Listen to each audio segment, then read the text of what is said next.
Me standing at 6 feet 3 inches and her at 4 feet 11 inches. That was the memory of the first night I visited her place. Our height difference has sure caused its share of challenges. She looked up at me, clearly frustrated, and said, "This just won't do." Whispering that, she climbed onto me. "My name's Benjamin, a 26-year-old single office worker. After college, I got a job at the only company that gave me an offer. I know I'm an introvert and a bit gloomy by nature. The company probably made a mistake hiring someone like me for sales. A job in sales is the last thing I'm suited for. But I'd like to think I gave it my best shot. No matter how hard I tried, the gap between my peers and me was evident. I just couldn't meet the sales targets, and the end and beginning of every month were torture. I could sense that my peers and colleagues looked down on me and made fun of me behind my back. I wondered if there was something, anything, I could be good at, so I kept one habit from the day I joined. I would come into the office earlier than anyone and clean my desk. Since it's the main office building, there are janitors who come in early. I would focus on the small areas and places on the desk, places only I would notice. By keeping up with this routine, I somehow managed to boost my self-confidence. "Well, Benjamin, you're early again this morning." The most senior janitor, a sweet old lady, approaches me. Over the mornings we'd see each other, I'd grown quite close to the janitors. "Good morning, it's pretty chilly today, isn't it?" Our usual morning greeting and a bit of chit-chat. Every now and then, they would ask for my help to move things from high places. One of the few things I've got going for me is my height. Both my mom and dad were tall folks. I currently stand at 6 feet 4 inches. So, moving things placed high up is pretty easy for me. As I chat with the older lady, one janitor after another drops by to say hello.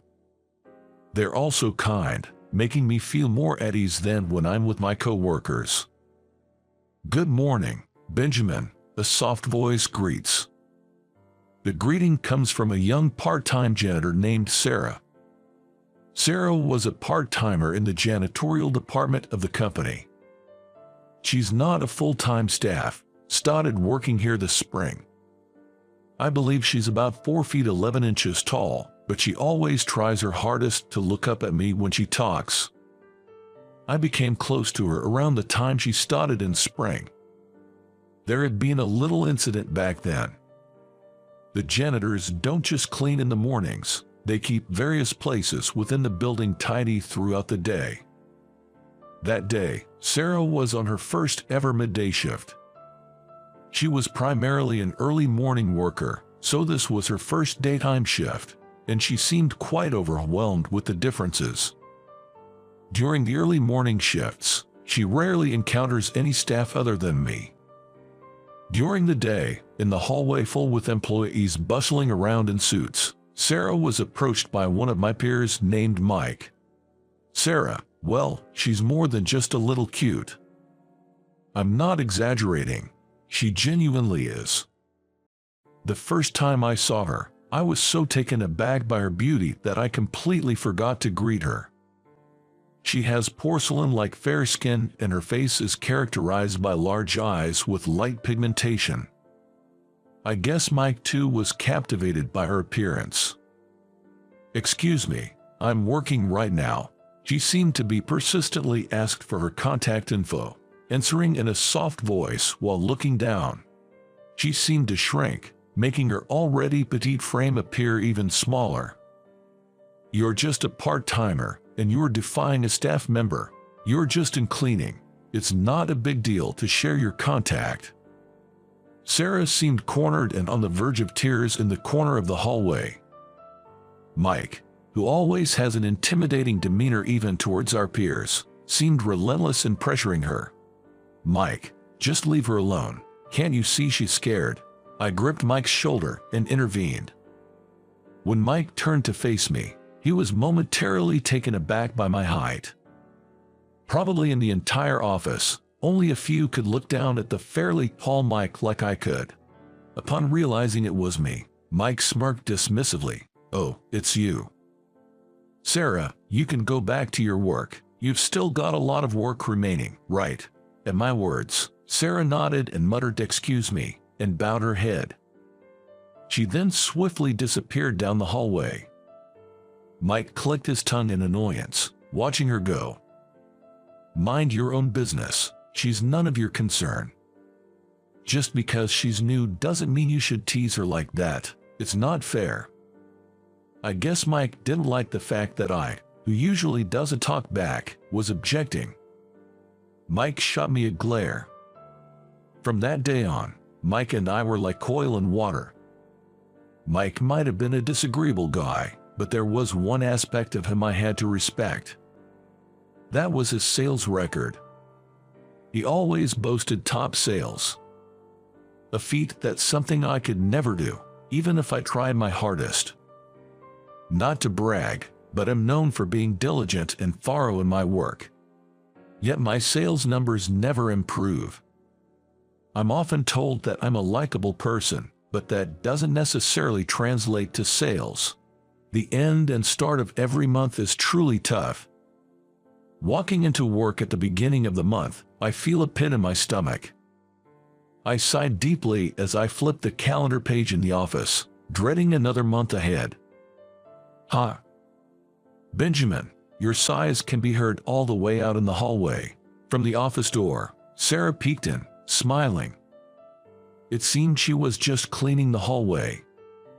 She smiled, probably trying to cheer me up. Why does the first of every month have to roll around? It's kind of a downer. In a playful tone, I responded, and she let out a bubbly laugh. I couldn't help but laugh too. It felt like a weight had been lifted off my shoulders, even if just a little. Sarah once confided in me that she was quite shy and found it hard to get along with anyone at work other than me. Even now, she probably dug deep for the courage to get that laugh out of me, knowing that I couldn't be down in the dumps. She's pushing herself out of her comfort zone. I felt that I should step up too, otherwise I might let her down. Normally, I'd keep my head down during our monthly morning meetings. But today, I held my head up with confidence, probably thanks to Sarah. Her presence started to have a growing impact on my life. Then one day, as I was about to head out for an outdoor assignment, I overheard a familiar voice coming from behind the office building. It was Mike's voice. He said he was heading out for some field sales calls. I didn't really want to run into him, so I tried to avoid going his direction, but I stopped for a moment. Between the sound of Mike's voice, I heard a faint voice. It was Sarah's voice. She was saying, "Please stop," in a soft voice. I quickly dashed towards where the voice came from. There, Sarah, looking like she was about to cry, was being held by her thin arm by Mike. "You're still young but already stuck in such a bottom-tier job. Has your life already hit rock bottom? Why not date me? It'd be like hitting the jackpot. Isn't that what you're aiming for?" Mike kept hurling such incredibly derogatory remarks at Sarah, laughing it off. The appalling nature of his words made my blood boils. I forcefully placed myself between them, shielding Sarah behind me. "Och, it's you again, Benjamin." Mike glared at me, clicking his tongue. I spread my arms wide, hiding Sarah from Mike's view. "Just stop it, man. You're obviously bothering her." As Mike and I argued, some of our colleagues gathered around. Most of them were on Mike's side. It felt like I was on the away team. But I couldn't back down. "Don't pick on her for no reason," Mike mocked me with a sneer. Similarly, the colleagues surrounding me laughed. It was frustrating, but there was nothing I could do. I had to grit my teeth and bear it. Don't act all high and mighty just because you're in front of a girl. You've got the worst sales record this month, right? A guy who doesn't earn much is surely not her type. Huh? Mike ridiculed me, laughing it off. The colleagues just followed Mike's lead. Unable to respond, I bit my lip. The person who came to my rescue was quite unexpected. Hey, it's cowardly to gang up on one person like that. Haven't you grown up yet to realize that? An elderly woman, the most senior janitor among us, scolded Mike and his gang, raising an eyebrow. The force and momentum of her words made Mike and his group take a step back. There's certainly something about the aura of the elderly. Moreover, there's a rumor that this lady is quite close to the CEO. Given she's been here for quite some time, that rumor probably holds some truth. Mike must have remembered that rumor. Whatever, old lady. With those dismissive words, he hastily left. Thank you so much. You saved me. I was of no help at all, I said, scratching my head. The elderly lady firmly shook her head. It's the intention to help that's truly admirable. Hearing those kind words, I felt a bit embarrassed. I'm not used to receiving compliments. The only person who ever praised me was my late mom, I believe. Benjamin, thank you so much. I always seem to be in need of help. Please allow me to repay you sometime. Sarah said with a whispering voice while facing down, probably still in embarrassment. I could see her slender neck turning bright red. I felt like I'd caught a glimpse of something I shouldn't have and my heart raced. Feeling embarrassed, I was at a loss for words, so I just nodded repeatedly. A few days later, trouble arose. I'm pretty sure it was all because of Mike's misplaced resentment. One morning, there was an uproar over missing important documents. People were saying they'd been thrown away as trash. Mike was cursing loudly, shouting, "Call the janitors." The boss got wind of the commotion and summoned all the janitorial staff. They stood in a line, and Mike, acting all high and mighty, started trying to pinpoint the culprit. Even our manager seemed to be under Mike's thumb. Honestly, the manager should have put a stop to this kind of public shaming. But he didn't. Mike, with a malicious smirk, pointed at the head janitor, an older woman. It was you, wasn't it? I know you're in charge of the trash in this department. Do you have a grudge against me? How are you going to take responsibility for this? He yelled at her, biting his teeth in anger. The janitor just glared back at him silently. I'm pretty sure Mike intentionally placed the documents where they'd be mistaken for trash. I quietly asked a colleague nearby what document had gone missing. His answer puzzled me. Because it was a document that shouldn't be missing. The janitors wouldn't touch those documents, right? They're kept in a locked cabinet after all. I raised my hand and began to speak up.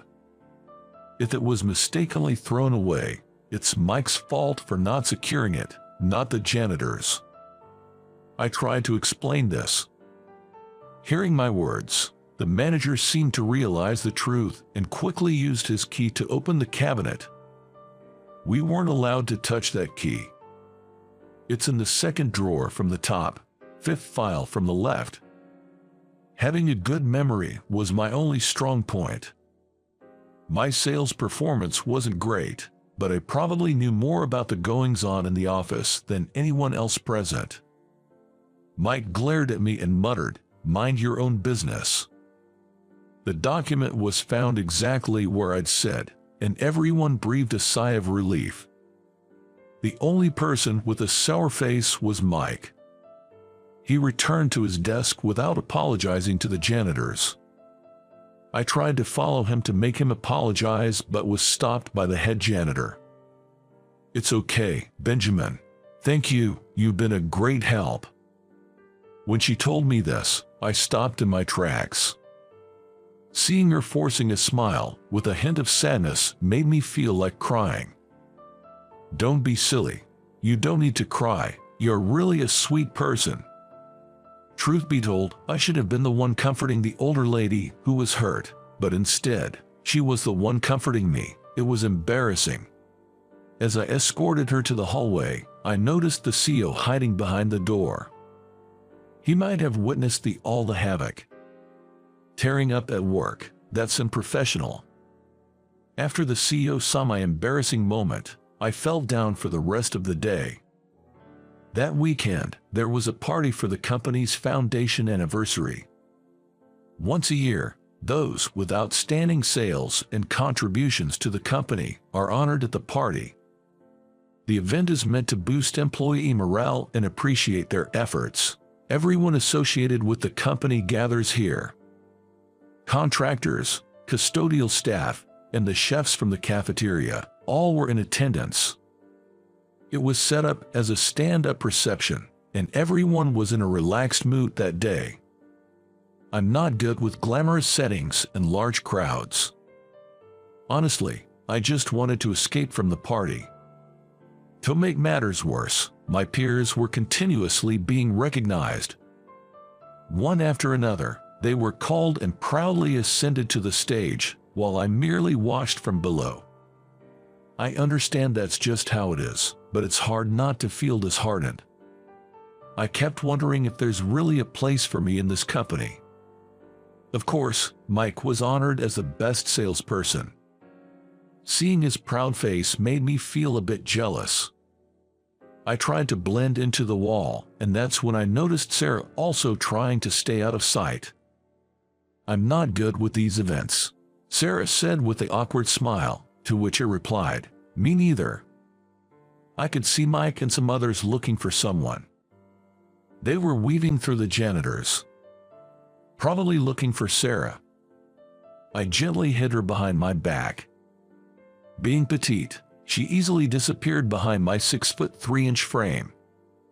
"Just stay behind me. Being tall is the only thing I've got going for me."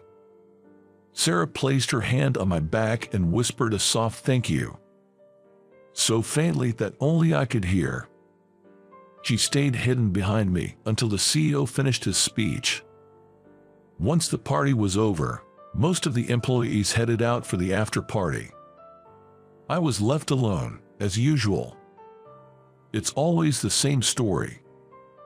The janitors, cafeteria staff, and contractors remained. Everyone was waiting to take home the flowers from the stage. Sarah seemed to be looking forward to the flowers too.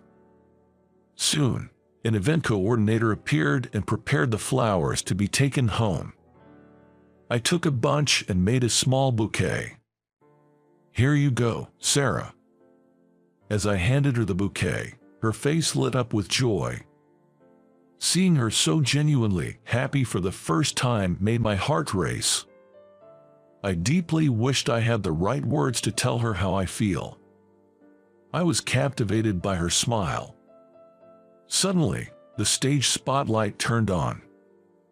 It became so bright that I had to squint. "Sales department, Benjamin, please come to the stage." A loud voice called my name in a sudden, and I jumped in surprise. "And they're asking me to come up on stage."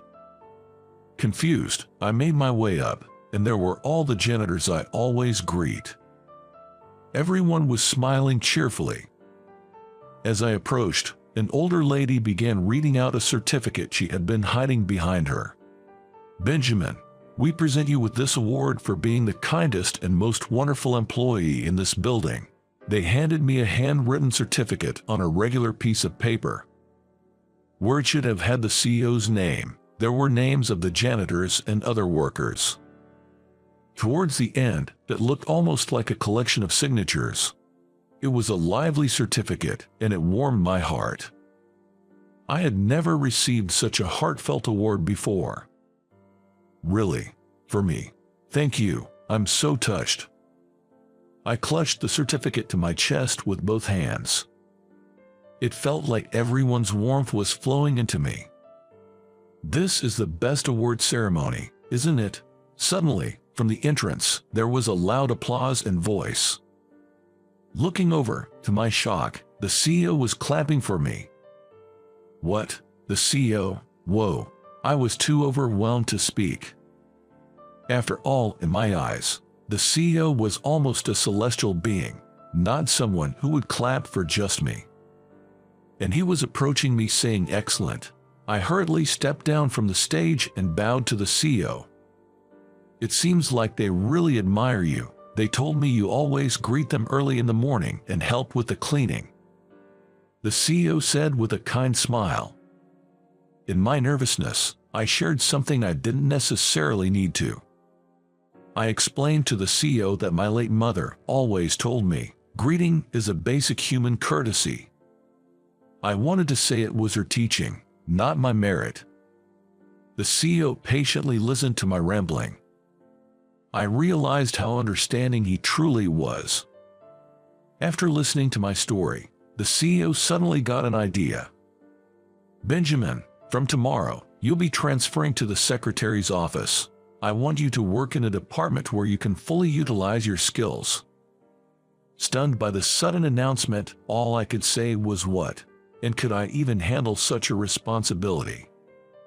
There's a saying, right person in the right place. I want a secretary with compassion, someone who can understand people's feelings. You're perfect for it. The first to cheer at the CEO's words was Sarah. "That's amazing, Benjamin. Congratulations." She was jumping up and down with joy, almost as if she herself had been promoted. Seeing her reaction, even the CEO began to laugh. And then, in a voice no one else could hear, the CEO whispered to me, "You two look good together." So much was happening all at once, and I was struggling to process it all in my head. To add to it, the boss cheekily said, "Let me play matchmaker for you." I replied with confidence, "I'd appreciate it if you did." Seeing me like that, the boss smiled with satisfaction. I wanted to express my deepest gratitude to my late mother. Such a miracle could only have happened because of her teachings. After the CEO left, Sarah ran down from the stage and hugged my arm. Her soft and petite body made my heart race, as if it might burst. A few years later, I wasn't alone anymore. When I finished work and came home, she was there to greet me. Sarah and I got married 2 years after that company's founding anniversary party. I remember the night she first invited me to her apartment. Me at 6 feet 3 inches and she at 4 feet 11 inches. Our height difference did cause some challenges. "Is this okay?" I asked her. She responded with a discontent look, staying silent. What should I do?" Her face clearly showed her dissatisfaction with whatever I was doing. "This won't do," Sarah murmured and suddenly jumped onto me. Even though she's light, the sittiness caught me off guard. "Benjamin, a bit more to the right," she struggled atop my back. She was cleaning the top storage space in her room. Even though we decided to move to a new place after getting married, her room was still a mess. Turns out, the reason she had a cleaning job was that she was terrible at tidying up. When I found out, I couldn't help but burst into laughter. Despite it being our first night together, we were both covered in dust, cleaning. I moved right and left, following her directions while she was on my back. We must have looked ridiculous. It was silly, but it made me smile. When we're married, I'll handle the cleaning. Don't waste my efforts. That's how our first night together passed. Now, it's truly a cherished memory. Of course, our matchmaker was the CEO. In gratitude for all he'd done for me, I worked tirelessly and was recognized for my contributions to the company's growth by receiving the CEO's award. I became the first employee outside of the sales department to get an award. It was a moment of pride, knowing that I'd kept the promises I'd made with my mother all these years.